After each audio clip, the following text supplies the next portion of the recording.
Maravilha. Muito legal. Não gosto muito desse negócio de banda de rock não, mas tudo bem, vai. Vamos dar um ponto para os meninos. Muito bom, irmãos. Vamos lá, vai abrindo comigo a tua Bíblia no Evangelho de Lucas. A gente tem conversado nos últimos domingos e temos falado sobre a parábola do filho pródigo. Bastante coisa para aprender sobre essa parábola, né? Esse é o terceiro domingo que a gente se detém nela e estamos analisando aspectos dessa parábola.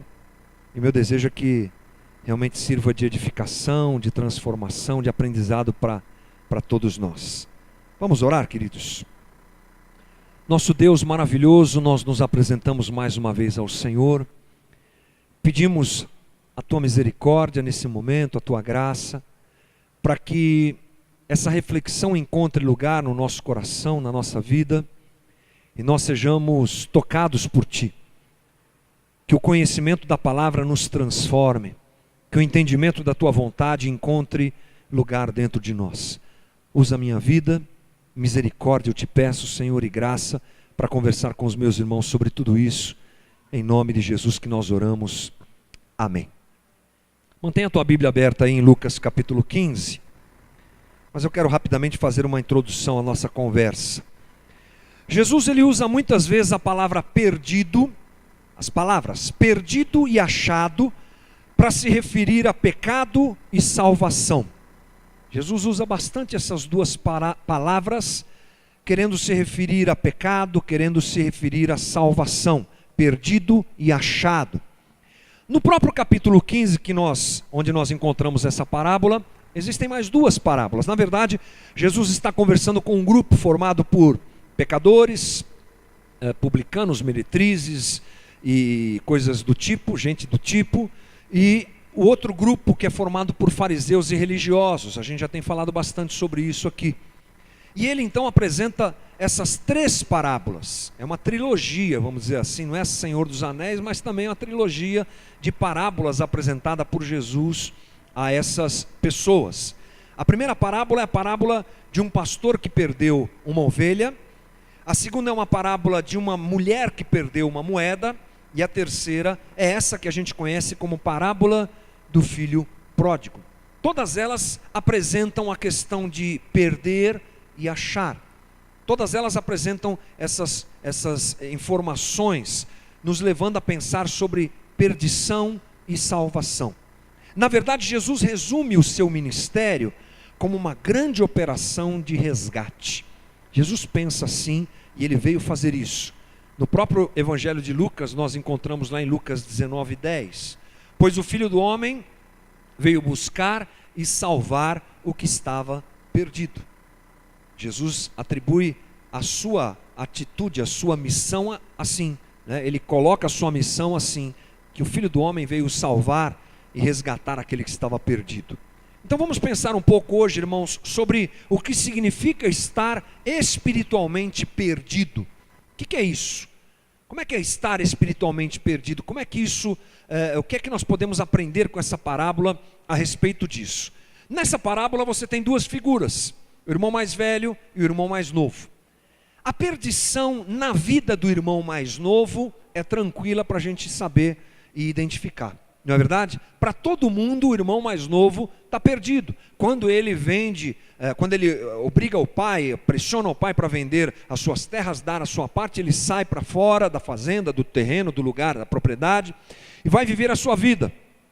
Ele se perde, ele se destrói. Chega uma hora que a vida dele está tão destruída em todos os aspectos que ele está lá compartilhando a comida dos porcos. Sinal claro de que a coisa não estava bem, ele estava perdido. Mas de repente ele se arrepende, ele percebe o seu erro, volta para o pai e ele é recebido. Então veja aí qual é o processo, como é claro o processo de perdição do filho mais novo. Mas a parábola nos mostra um outro personagem. E é em cima dele que nós precisamos colocar a nossa atenção, porque Jesus na verdade nos mostra que há um outro tipo de perdição. Além dessa do pecado, da loucura, da vida louca, que você faz o que você quer com a tua vida e tal, você se explora, se conhece e tudo mais. Há um outro tipo de perdição muito perigosa, e é sobre essa perdição que nós vamos conversar, porque é a perdição do filho mais velho. Diferente do filho mais novo, mas tão ou mais destruidora do que a perdição do filho mais novo. Então nós precisamos gastar um pouquinho do nosso tempo para pensar sobre isso. Vamos lá, Lucas 15, 28, vamos ver um pouquinho sobre a figura do filho mais velho. Diz assim: o filho mais velho encheu-se de ira e não quis entrar. Então seu pai saiu e insistiu com ele.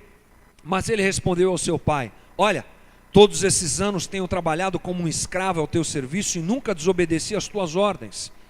Mas tu nunca me deste nenhum cabrito para eu festejar com os meus amigos. Mas quando volta para casa este teu filho, que esbanjou os teus bens com as prostitutas, matas o novilho gordo para ele.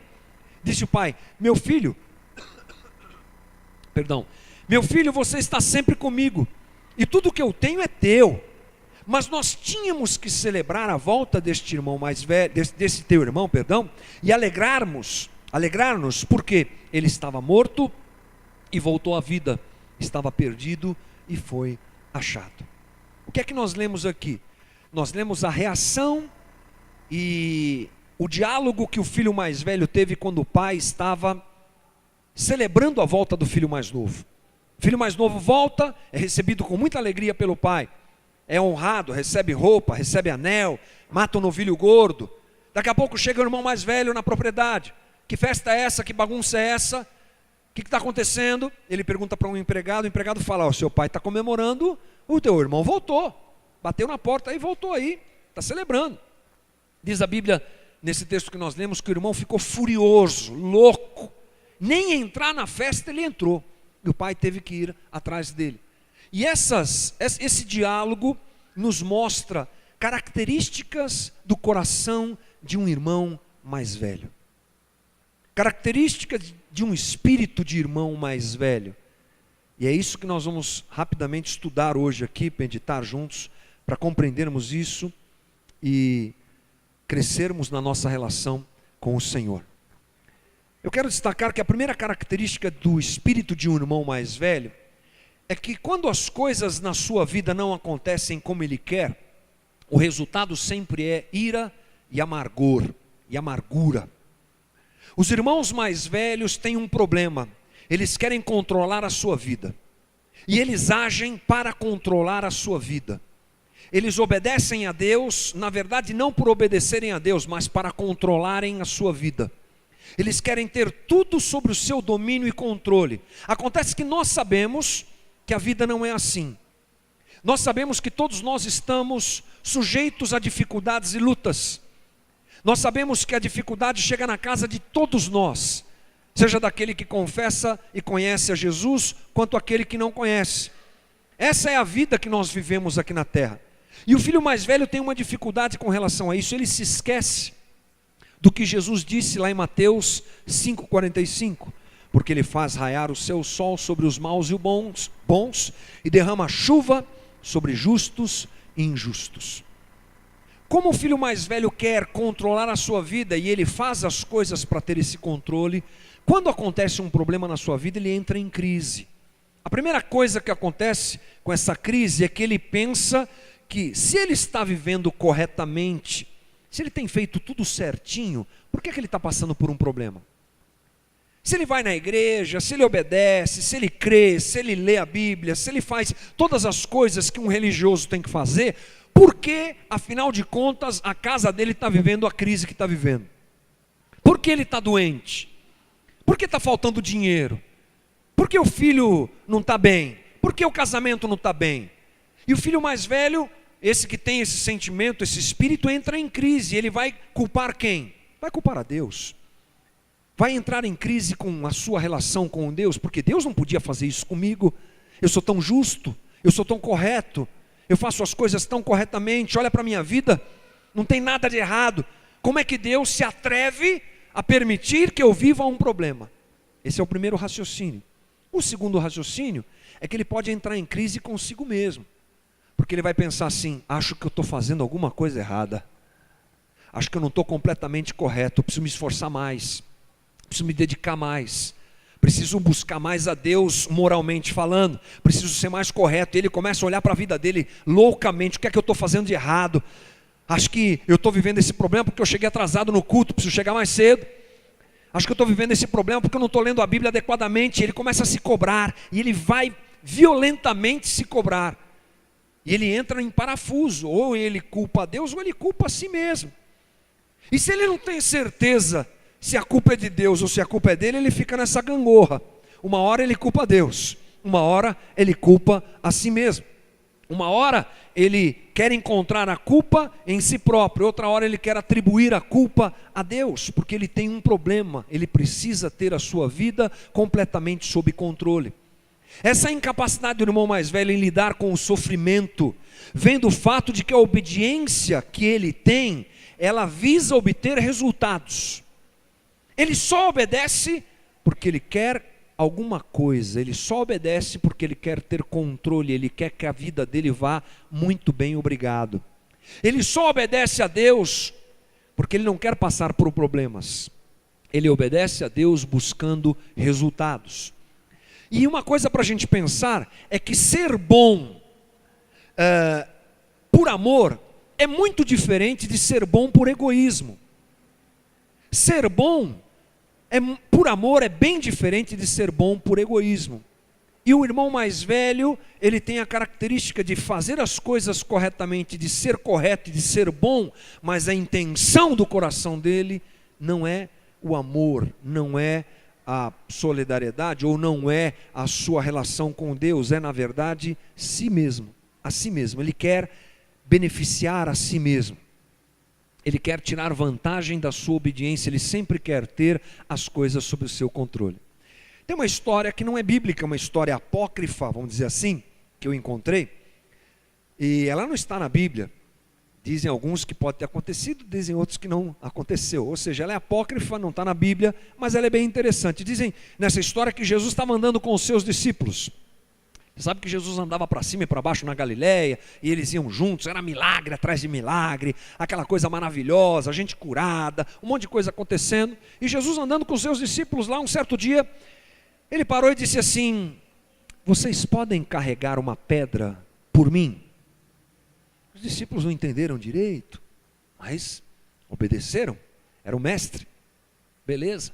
Cada um pegou uma pedra. Pedro, muito rápido, muito prático, ele não falou nada do tamanho da pedra, né? Alguém ouviu falar alguma coisa aí sobre tamanho de pedra? Não, né? Então beleza, abaixou, pegou um pedregulho, pôs no bolso, beleza, e vamos embora. E continuaram andando, e o milagre acontecendo, e um monte de coisa, tal. Isso foi de manhã. Quando bateu a hora do almoço, Jesus parou os discípulos e disse assim: vamos fazer a nossa refeição? Pediu para que todos colocassem as pedras, orou, as pedras viraram pão. Tum!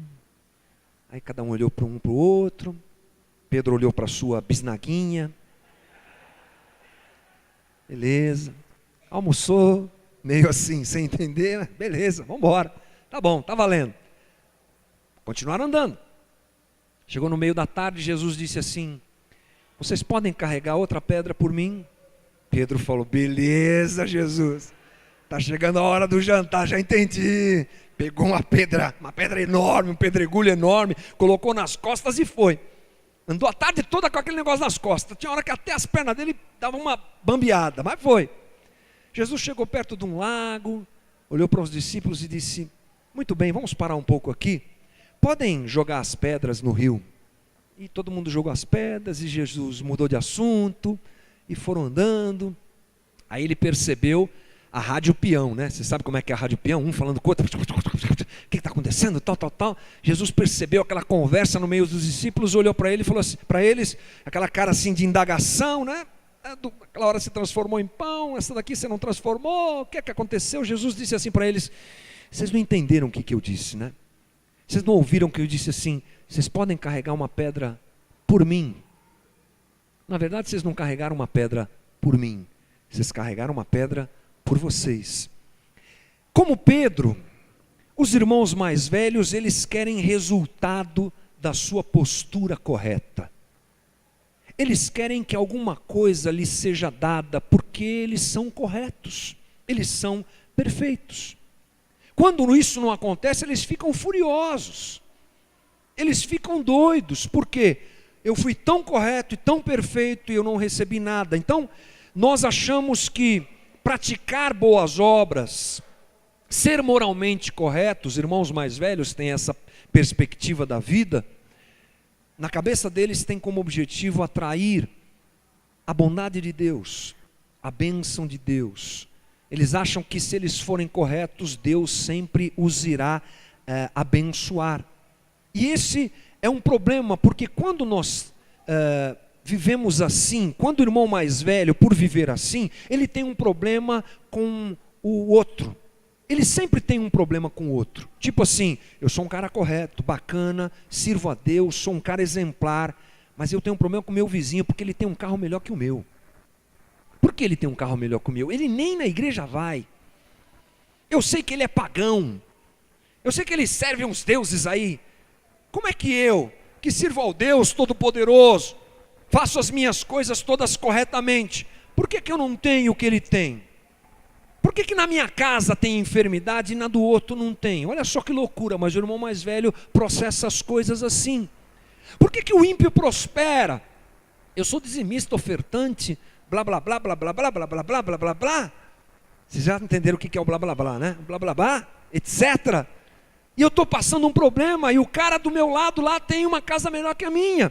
E esse ressentimento do irmão mais velho, ele é fruto justamente dessa tentativa de controlar a sua vida. E isso destrói o irmão mais velho. Veja como a parábola nos mostra isso. Quando as coisas fugiram do seu controle, ele se demonstrou destruído, se apresentou destruído e machucado.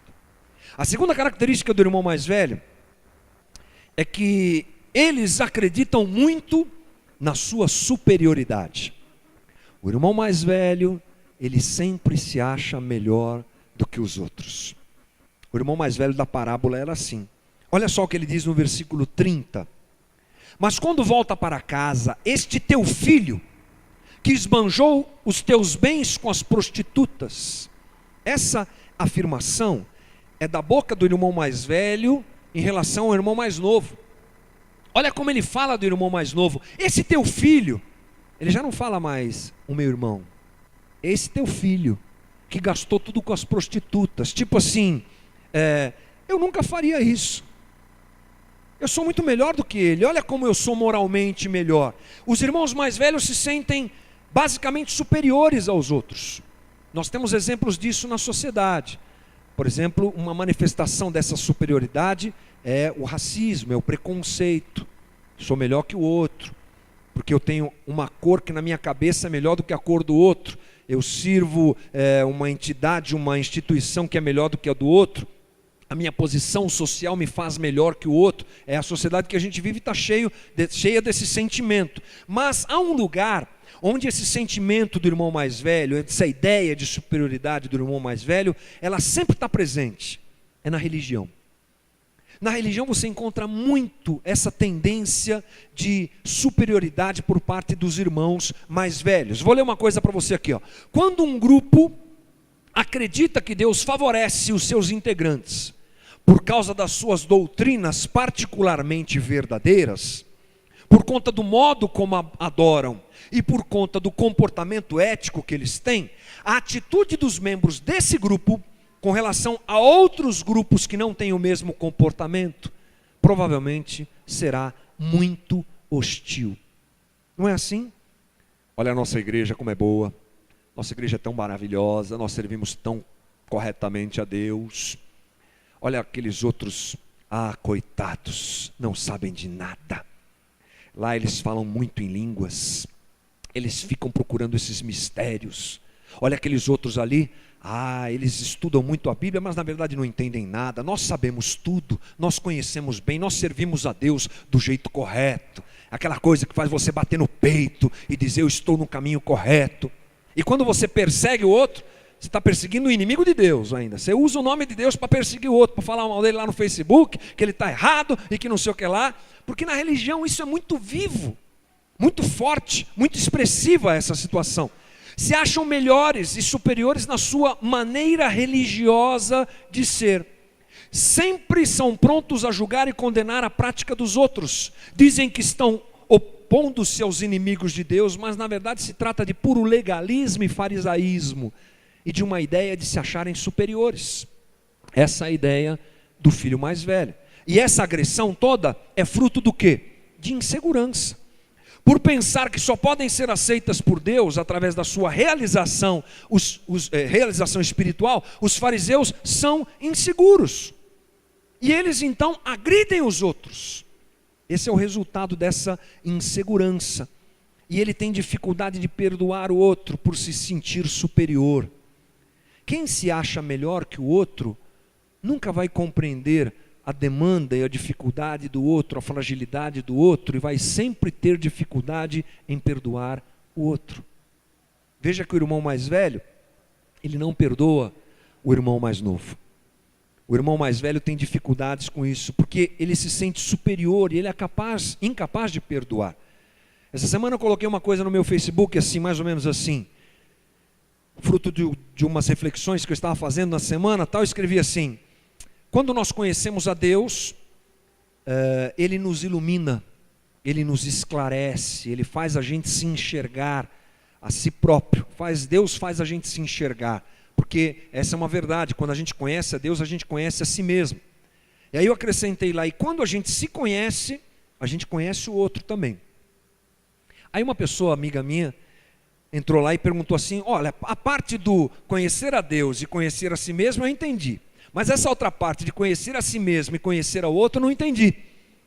Não estou compreendendo isso aí. Eu entrei lá na página dela, fui lá e mandei uma mensagem tentando esclarecer para ela essa ideia. Mas é uma grande verdade. Deus nos faz a gente se conhecer. A gente começa a perceber o quanto a gente é frágil, quanto a gente é limitado, quanto a gente é pequeno, quantas vezes a gente quer fazer as coisas certas e não consegue. E isso vai me fazendo conhecer a mim mesmo. Quando eu me conheço, eu conheço o outro. Eu sou mais complacente com o outro.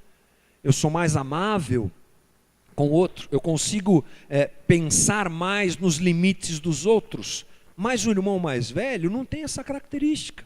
Ele se acha bom. Ele se acha superior. Ele se acha melhor. E como é que ele vai perdoar? Jamais. Ele não consegue ter esse relacionamento com as pessoas porque ele está acima das pessoas. Se o irmão mais velho se conhecesse, ele teria perdoado o irmão mais novo. Mas ele nem a si mesmo se conhecia.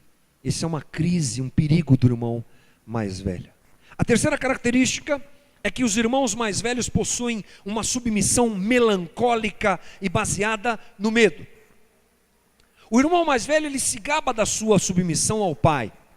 Mas no diálogo que ele tem com o pai, ele mostra que as intenções dele por trás da sua submissão não são as mais nobres. Preste atenção comigo no versículo 29.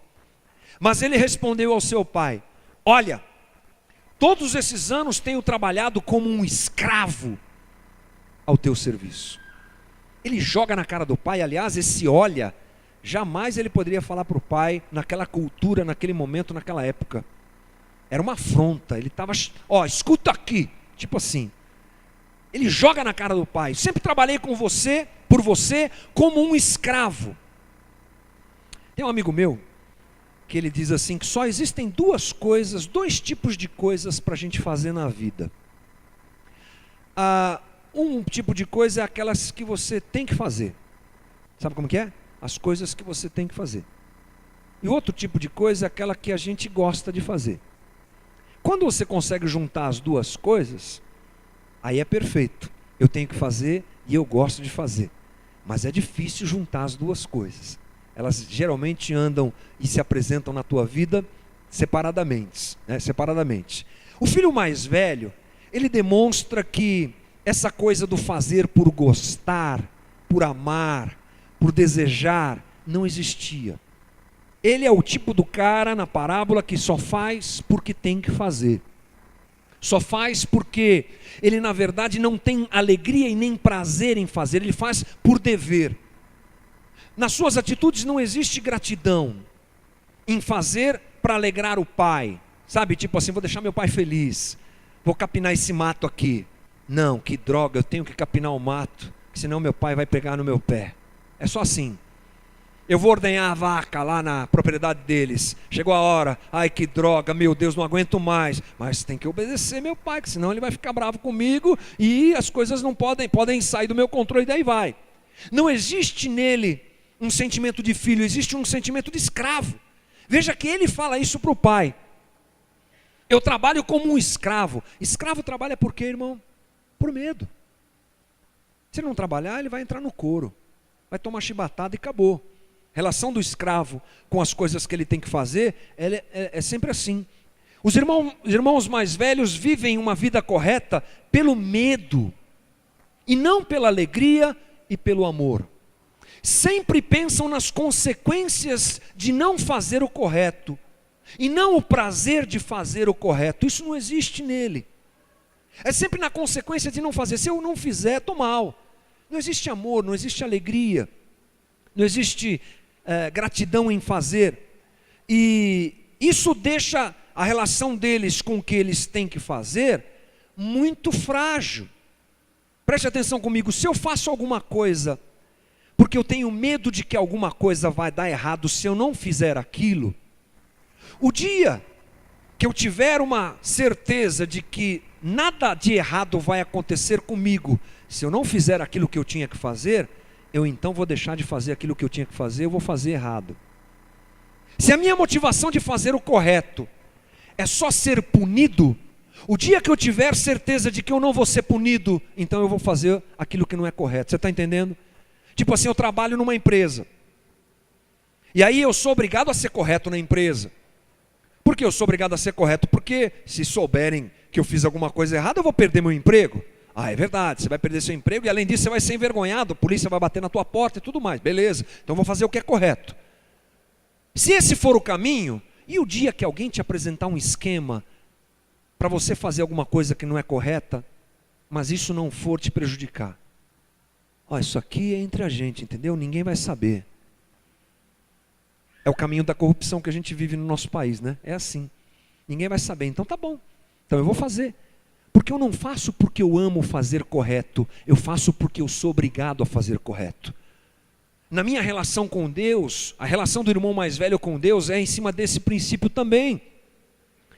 Eu vou obedecer a Deus porque eu tenho que obedecer a Deus. Então eu não vou trair a minha mulher, vou trair minha esposa porque eu tenho que obedecer a Deus, porque o dia que eu desobedecer a Deus e trair minha mulher, eu vou ficar mal na fita, vão ficar sabendo e vai ser um problema. Então eu tenho que obedecer a Deus por causa disso. Espera aí, está errado. Não é por causa disso. É porque eu amo a Deus, amo a minha mulher, é por isso que eu não vou entrar nessa roubada. O princípio está errado. Eu não vou roubar, não porque eu não quero ser pego e ser envergonhado, mas porque eu amo a Deus. Então veja que os valores do irmão mais velho, eles estão completamente invertidos. Uma coisa é ser honesto e correto visando o seu próprio bem. Outra coisa é fazer isso em nome de Deus, em nome da verdade, por amor às pessoas que te cercam. Fazer isso por interesse próprio é a causa fundamental do mal que nós temos no mundo, que é o egoísmo. É o fazer certo com a intenção errada. Olha como isso é sutil, irmão. Eu faço certo, mas o que me leva a fazer certo é um egoísmo. É uma coisa que se volta para mim, é o meu interesse próprio. Irmãos mais velhos fazem o bem pensando em si. Dão esmolas, não por bem do outro, mas por bem de si próprio. Eles querem estar bem, eles querem estar com a consciência limpa, porque visam a bênção de Deus. Debaixo de um altruísmo, de uma entrega, há na verdade um grande egoísmo por parte dos irmãos mais velhos. Veja como isso é sutil. Eu faço a coisa certa com o sentimento errado. Eu sirvo a Deus, mas eu estou servindo na verdade a mim mesmo. Eu vou e faço tudo o que a religião manda, mas o meu coração está longe de Deus. Cuidado, esse é o sentimento do irmão mais velho. Quarta coisa, o irmão mais velho tem uma falta de certeza em relação ao irmão, aliás, ao amor do pai. O irmão mais velho tem uma falta de certeza em relação ao amor do pai. Olha o que diz o versículo 29. Mas tu nunca me deste nem um cabrito para eu festejar com os meus irmãos. Ele tinha um grande problema em não se sentir amado pelo pai. O filho mais velho sempre se achou explorado pelo pai. Você nunca me deu nada. Esse aí fez, barbarizou, gastou o teu dinheiro, foi embora, desonrou a família. A comunidade toda está falando dele, você recebe ele bem, dá um novilho gordo para ele. Eu estou aqui trabalhando como um escravo. Você nunca me amou. Ele tem um problema com isso. Ele não consegue entender isso. E essa incerteza, ela tem alguns sinais que eu quero rapidamente te dizer. É quando na vida dele, na vida do irmão mais velho, alguma coisa está fora de controle. Algo dá errado, a gente já falou sobre isso. Ele acha que o pai não ama porque ele está doente. Ou ele acha que o pai não ama porque faltou dinheiro. Ele acha que Deus não ama porque tem algum problema na sua vida. Primeira característica dessa incerteza do amor do pai. Segunda, quando críticas externas vêm sobre ele e o destroem. O irmão mais velho não pode ser criticado, ele tem um problema com crítica. Porque se ele não tem o amor do pai preenchendo a vida dele, ele precisa da aprovação dos outros. A ideia de amor do pai para o irmão mais velho é abstrata, é distante. Ah, Deus me ama, sei, é longe, está longe isso. Não é uma coisa que é palpável, que é verdadeira, que é dia a dia. Ele não se sente abraçado por isso. Então quando alguém o critica, ele se sente destruído, porque ele se alimenta da aprovação dos outros, já que ele não tem na cabeça dele a aprovação do pai, o amor do pai. Terceira sinal de incerteza, ele tem uma grande dificuldade de perdoar a si mesmo, uma grande culpa, uma culpa excessiva. Irmãos mais velhos sempre pensam e são culpados. Coisas que aconteceram há tantos anos atrás ainda atormentam a cabeça dos irmãos mais velhos. Faz simpósio de cura e libertação, faz aconselhamento com o pastor, vai no profeta não sei o que, recebe a palavra, recebe tudo, faz tudo, mas não se livra daquela crise, porque ela está inserida em todas essas características e ele se sente excessivamente culpado. E em quarto lugar, o sinal dessa incerteza é que a vida de relacionamento do filho mais velho com o pai é zero. É uma vida de oração inexistente e estéril. O irmão mais velho morava com o pai, mas eles poucos se falavam, você pode ter certeza. Eles poucos se relacionavam. Ele estava longe do pai, morando perto, dentro da mesma propriedade do pai, ele não se relacionava com o pai. Vida de oração estéril, distância de Deus, só ora quando precisa. O irmão mais velho é assim, só ora quando precisa, deu um problema, opa, vamos para a campanha, vamos para a oração, meu Deus me ajuda, meu Deus me ajuda, meu Deus me ajuda. Quando Deus ajuda, ou a coisa acontece de qualquer maneira, se resolve, ufa, beleza, põe Deus lá na gaveta, põe Deus na prateleira e vou viver minha vida religiosa, porque na verdade eu não tenho ideia do amor de Deus, eu não preciso de Deus, Ele está distante de mim, eu só quero ter o que Ele pode me dar. Característica do irmão mais velho. Bom, dito tudo isso, por que é que nós precisamos saber que a perdição do filho mais velho é tão destruidora quanto a perdição do filho mais novo? Por que a gente está remoendo isso aí? Diz aí, pastor, qual que é a ideia dessa história? A verdade é que Jesus falava com os fariseus, membros da elite religiosa de Israel, entendeu? Era para eles que Jesus falava, e é por isso que a gente precisa saber dessas coisas, porque a nossa vida se assemelha muito mais ao irmão mais velho do que ao irmão mais novo. A perdição do irmão mais velho, ela é muito mais perigosa em alguns aspectos do que a perdição do irmão mais novo. Os irmãos mais velhos, eles não oram pedindo mudança. Os irmãos mais velhos são cheios de si, eles estão corretos, eles sabem o que fazem.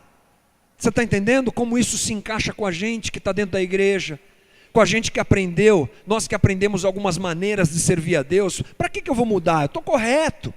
Era isso que Jesus queria mostrar para eles. Os irmãos mais velhos não enxergam o seu próprio erro. Os irmãos mais velhos são bons de enxergar o erro do irmão mais novo e de condenar o irmão mais novo. Mas eles também estão errados, doentes, e por não enxergarem a sua própria doença, morrem. Esse é o perigo, esse é o alerta que Jesus nos dá. E em tudo isso, nós podemos pensar mais um pouquinho sobre isso no seguinte aspecto: os irmãos mais velhos, eles destroem a si e destroem aos outros. Você já pensou um pouquinho, irmão? Por que o irmão mais novo resolveu sair de casa? Será que só foi pelo fato dele querer resolver a sua vida? Quanto que as acusações e palavras destruidoras e acusações do irmão mais velho influenciaram na decisão do irmão mais novo de picar a mula para o mundo. Os irmãos mais velhos destroem a si e destroem aos outros. Há muita gente longe da fé religiosa por culpa de irmãos mais velhos. Você sabe que a gente vive um momento no nosso país dos desigrejados. Já ouviu falar desse termo? Desigrejados, os sem igreja. Eles não querem saber, porque eles foram tão machucados por gente com essa característica, gente pronta a acusar, pronta a condenar e não olhar para o seu próprio erro, que eles estão cansados. É um fenômeno no nosso meio, de gente que não quer saber de igreja, de gente que não quer saber de se relacionar com Deus de forma nenhuma, porque dentro da igreja os irmãos mais velhos destroem as pessoas, moem as pessoas, abusam das pessoas, condenam as pessoas, e as pessoas estão machucadas disso, né? É interessante pensar que nós somos uma comunidade que é formada basicamente por gente com esse perfil. Você já percebeu isso? Já? Percebeu, gente? Né?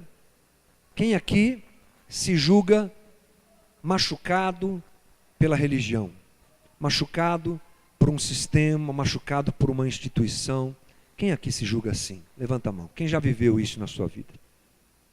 Nós temos a maioria de nós dentro dessa perspectiva, dessa ideia. A nossa comunidade é formada por gente assim. Então nós temos uma grande oportunidade, irmãos, e me dirijo à comunidade como um todo e a mim mesmo. Nós temos a grande oportunidade de observarmos esse alerta de Jesus e encontrarmos um caminho do Evangelho. Se Jesus diz que o caminho do irmão mais novo é ruim, e é mesmo, que o liberalismo, a loucura do mundo, o pecado, o interesse por satisfazer os seus próprios desejos não é bom, e ele deixa isso claro na parábola, ele também nos alerta sobre o irmão mais velho, o perigo de ser irmão mais velho, o perigo de se relacionar com Deus baseado na religião e no moralismo. Isso também nos destrói. Sobra para nós o quê? O verdadeiro evangelho, aquele que nós precisamos encontrar e viver.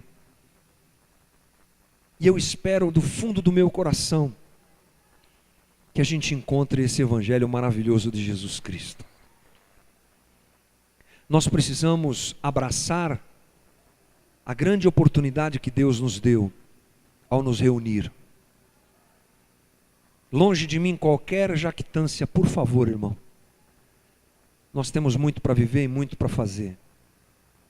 Essa não é a melhor igreja do mundo, nem temos pretensão de ser. Mas nós temos uma grande chance. A chance de aprendermos a não sermos irmãos mais novos, nem irmãos mais velhos.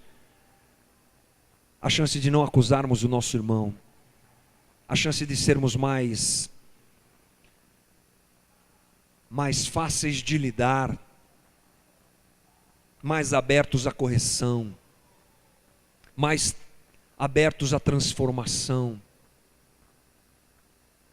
Porque onde tem igreja, onde tem uma massa de gente buscando a Deus, algumas características se apresentam. Tipo assim, fofoca. Igreja é lugar de fofoca, é impressionante. Já diz o ditado que quem conta um conto aumenta um ponto. A igreja é um lugar fértil para isso, a comunidade é uma coisa louca. Que Deus nos livre em nome de Jesus disso. Isso machuca as pessoas. Isso destrói as pessoas. Que sejamos uma comunidade aberta a receber as pessoas. Elas vão chegar. A gente não pode ser irmão mais velho que condena o irmão mais novo, que está chegando todo arrebentado da vida. Vamos andar. Vamos amar.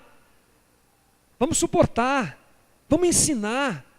Vamos ter o coração aberto para receber quem for. Que as características do irmão mais velho que se apresentam em nós morram a cada dia.